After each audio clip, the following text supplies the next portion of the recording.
Okay students, chapter 11 ही continue करेंगे। इस week का जो आर्टिकल है वो that is impedance and admittance. What is impedance? Impedance is the ability of all the complex circuit elements to oppose the flow of the AC current.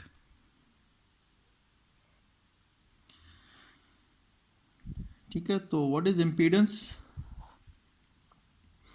Impedance is the overall ability of all the complex circuit elements to oppose the flow of AC current, and mathematically impedance is given as capital Z is equals to R plus JX. ठीक है, where R is our resistance and X is our reactance. और reactance में again हमारे पास फिर दो elements आ जाते हैं, capacitor और इंडक्टर। ठीक है, whereas resistive elements they have same nature. ठीक है, but in case of reactance we have two components because both are having different natures. What sort of nature they are having? That is the way they store energy. Capacitor stores energy in its electric field and an inductor stores energy in its magnetic field, and they both react differently to different values of frequency. Now impedance के overall units जो हैं वो that is the ohms. ठीक है, now the second thing, admittance.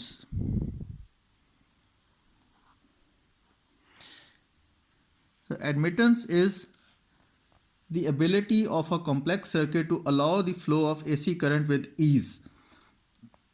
ठीक है, mathematically it is denoted by Y, and this admittance is equal to G plus J B inverse of ohm. ठीक है, इसको मोह भी बोलते हैं। इसके जो यूनिट्स हैं एडमिटेंस के,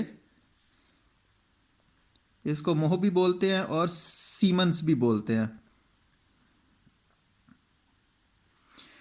ठीक है, तो in this case Y is my admittance, this G is my conductance, and B is my susceptance.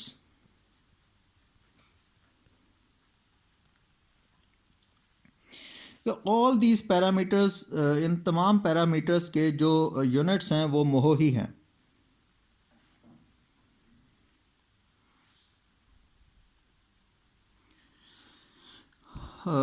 So now conductance is the degree to which resistive component conducts AC current.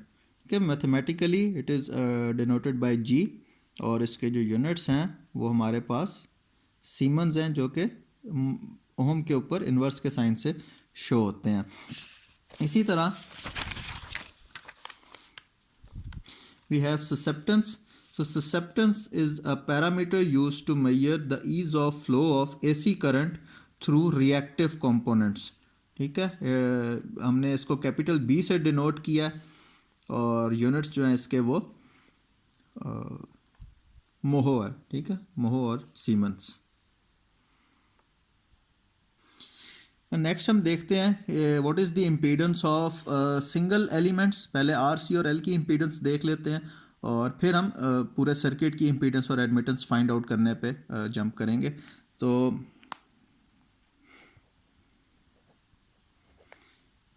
Impedance of single components,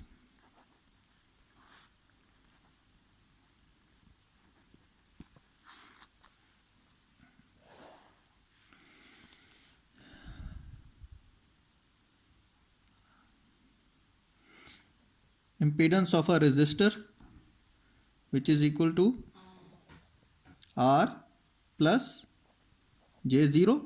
ठीक है, ये reactive element तो नहीं होता, pure resistor है, तो इसकी resistance हो गई मेरे पास, खाली रेजिस्टर की जो इम्पीडेंस है वो दैट इज R। इसी तरह impedance of an inductor, impedance of an inductor would be 0 plus कायल। ठीक है, ठीक है जी। तो इंडक्टर के लिए हो जाएगी हमारी impedance 0 plus j omega L. तो overall impedance of an inductor is j omega L. इसी तरह for capacitor it would be 0 minus j over omega C. ठीक है, तो इसको दोनों तरह से रिप्रेजेंट कर सकते हैं। ठीक है, 90 डिग्रीज़ का शिफ्ट अगर हम लेके जाएंगे तो साथ नेगेटिव का साइन आ जाएगा। तो Z C is equal to minus j over omega C and is also equals to 1 over j omega C.